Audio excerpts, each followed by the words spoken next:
Hi, I hope your week's off to a good start. In the last several months, some of our agents have experienced difficult complications dealing with fixture leases.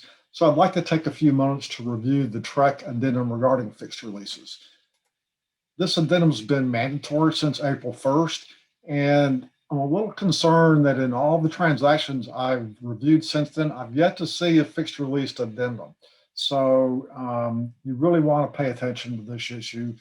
Uh, Hopefully you'll understand how important this is at the end of this presentation.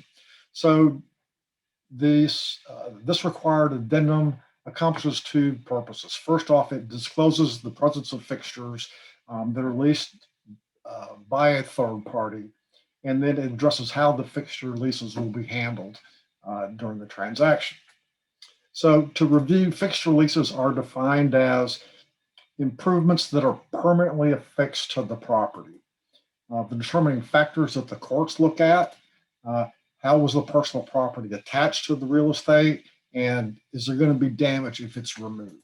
Second, uh, was this personal property customized for the real estate? And what was the intention of the party who attached the item to the realty?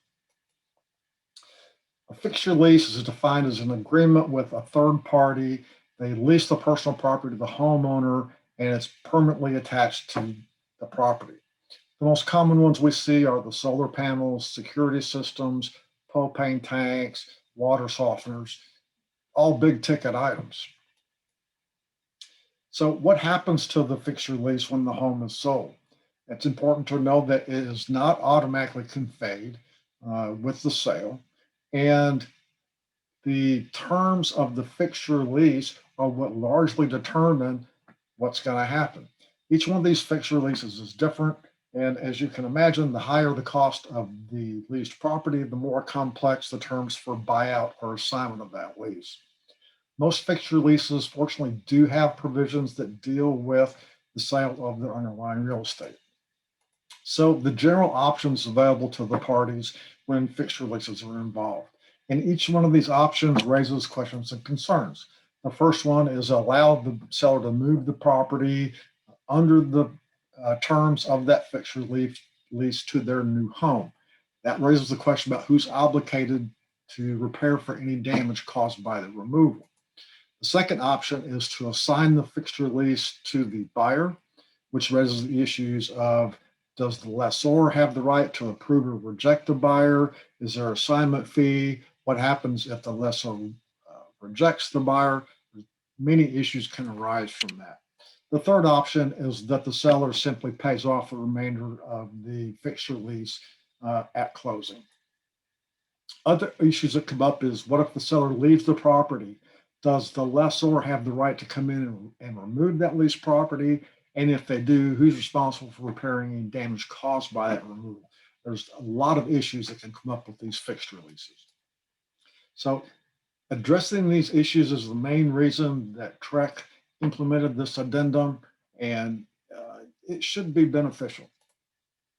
So when you're using the new fixture lease addendum, the most important part of this one-page addendum is at the very bottom of the page of the notice. It's in bold writing, so that always tells you that it's important.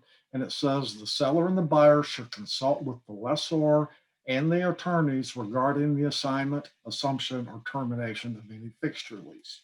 So keep in mind, it's hard for us to do. We want to be helpful. We want to be knowledgeable, but we cannot attempt to interpret the terms of the lease, give them advice on whether they should whether they should assume it, whether they should terminate it. That's beyond our scope. Both of these actions would constitute the unauthorized practice of law, so we need to be careful there. The listing agent should discuss the existence of any fixture leases with the seller at the listing appointment. During the listing presentation, you have to identify this early on in the process. So we need to stress to the seller that getting a copy of the fixture leases prior to going on under contract is really important for two reasons. First off, the client's going to want to review the terms of the lease, preferably with an attorney, to see what options are available to them. Number two, if the fixture lease is not delivered before or at the time of contract, the seller will have the obligation to deliver the lease to the buyer within 5 days of the effective date. And then the buyer's got to know 7 days after receiving a copy of that lease to terminate the contract, have their earnest money refunded.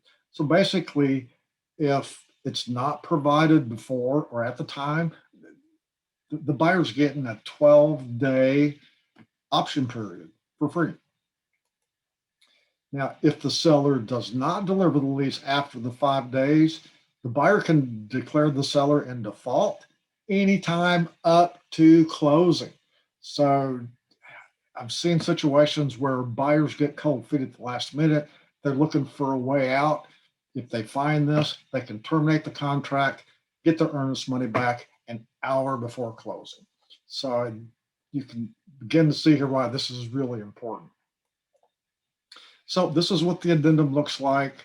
Obviously the property address, whether it's solar panels, propane tanks, water softener, security system, or other type of fixture. And so A1 here reads, the buyer shall assume, the seller shall assign to buyer the fixture leases at closing, except anything that will be excluded. This next piece here, the buyer shall pay the first X number of dollars necessary to assume or receive the assignment. Well, if you don't have a copy of that lease, you don't know what that dollar amount is and how much of that money the buyer is willing to take on. So it goes back to you've got to have a copy of that fixture lease early on. And then prior to closing, seller will or will not remove the lease fixture covered by the lease, and the seller will repair any damage caused. The next part is delivery of the fixture leases. Kind of like the seller's disclosure notice, buyer has received a copy or buyer has not received a copy.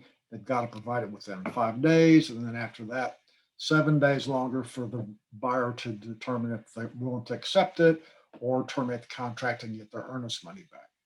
And then finally here at closing, there will be no liens of security interest against leased fixtures, which will not be satisfied out of the sales proceeds except for lease fixtures covered by the lease that the buyer agrees to assume. And then finally, the big bold, seller and buyer should consult the lessor and their attorneys regarding the assignment, assumption, or termination of any fixture leases. So that's pretty much it. I'm not an attorney. I can't give you legal advice, so nothing should be considered as providing legal advice for this, but I just wanted to bring it to your attention. It's an important issue. If you have any questions, please don't hesitate to call. Thanks.